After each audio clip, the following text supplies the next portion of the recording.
Assalamualaikum warahmatullahi wabarakatuh. Saya Ubaidillah Rizky Arifudin dengan NIM 22523104, Prodi Perbankan Syariah dari kelas 2A. Di sini saya akan menceritakan kisah tentang terbelahnya Jawa dengan adanya Perjanjian Giyanti pada tahun 1755. Perjanjian Giyanti terlahir pada 13 Februari tahun 1755 dengan adanya kesepakatan segitiga politik antara Mangkubuana III, Pangeran Mangkubumi dan juga VOC. Nama Giyanti sendiri diambil dari lokasi penandatanganan Perjanjian Giyanti, yaitu di Desa Janti yang sekarang dikenal sebagai Dukuh Kerten, Jantiharjo, Karanganyar, Jawa Tengah. Di masa silam, Perjanjian Giyanti dibuat untuk meredam api konflik yang terjadi berlarut-larut. Pasca perpindahan Keraton Kartasura ke Surakarta, ternyata belum bisa memadamkan api dari geger pecinan tersebut. Adanya konflik tersebut, Pangeran Mangkubumi membantu Pakubuana II sehingga Mangkubumi mendapatkan hadiah dari Pakubuana II berupa sebidang tanah. Tapi ada seorang pangeran yang mengeluhkan ketidakadilan tersebut kepada Gubernur Jenderal Baron van Imhoff. Lalu Gubernur Jenderal tersebut memutuskan untuk tidak jadi mengibahkan sebidang tanah tersebut kepada Pangeran Mangkubumi. Selanjutnya, Pangeran Mangkubumi melakukan perundingan dengan Nicholas Harting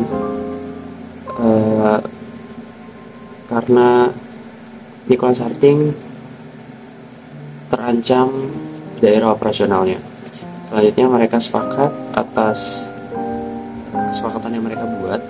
Lalu Pangeran Mangkubumi mendapatkan kepenguasaan juga di tanah Jawa. Lalu Pangeran Mangkubumi mendapatkan wilayahnya setelah sepakat dengan VOC pada tanggal 23 September tahun 1754. Lalu kesepakatan dari Mangkubuana III dengan Jenderal VOC pun mendorong adanya kesepakatan yang besar yang ditandatangani di daerah Giyanti atau di Desa Giyanti. Dari kesepakatan di daerah Giyanti atau Perjanjian Giyanti ini menjadi pangkal terbelahnya Jawa menjadi dua bagian atau biasa disebut dengan istilah Palihan Nagari.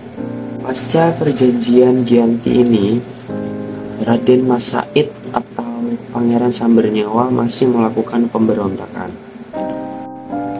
Dalam gerakan Raden Mas Said pada tanggal 17 Oktober tahun 1755, dia bisa mengalahkan satu kelompok dari VOC. Lalu pada Februari 1756 tahun 1756, dia hampir membakar keraton yang baru didirikan di daerah Yogyakarta. Setelah perang yang diadakan bertahun-tahun, akhirnya VOC menyudahi perang ini dengan penandatanganan Perjanjian Salatiga pada tahun 1757. Akhirnya Jawa kembali terbelah dan terus terpecah belah, sehingga menimbulkan konflik dan perbedaan-perbedaan hingga saat ini. Itu dia cerita bagaimana terbelahnya Jawa, bagaimana adanya Perjanjian Giyanti dan Perjanjian Salatiga. Kurang lebihnya mohon maaf. Terima kasih. Wassalamualaikum warahmatullahi wabarakatuh.